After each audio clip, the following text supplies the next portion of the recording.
好，来继续来看这位调查官于正宏，也就是进前指控着新竹市的前市长林志坚论文抄袭的迄个调查官，讲因为投资的纠纷，互检举，涉嫌利用这个调查局的系统偷查别人的个资。台北地检署指挥着台北市调处发动搜索，办家己人，问过口供了后，是犯着个资法，以50万来交保。今日北检头里里，伊就是新竹市调查的调查官于正宏，因为牵涉到违反个资法等等的罪嫌，昨暝红山高北检后成了后50万交保，限制住所、出境甲出海。大家辛苦了，谢谢。于正宏捌伫2021年控诉新竹市前市长林志坚论文抄袭，双方最后和解。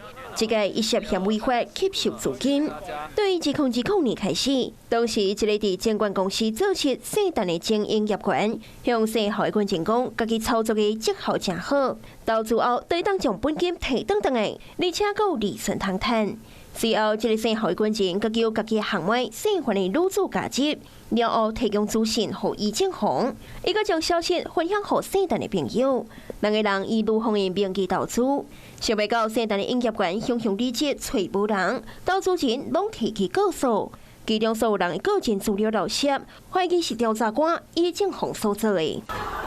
今日透早，姓范的查甫人是以证人的身份协助调查案情，问为了后被请回。姓侯的官员甲因某拢是10万块交保。于正宏的朋友姓陈的查甫人问为了后被通知30万交保。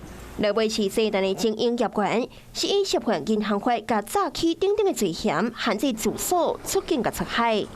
调查员强搜索，调查局是回应讲，将会全力配合侦查，而且召开临时科技委员会严加基础。于正宏到底敢有牵涉违反到银行法？检方卖继续追查。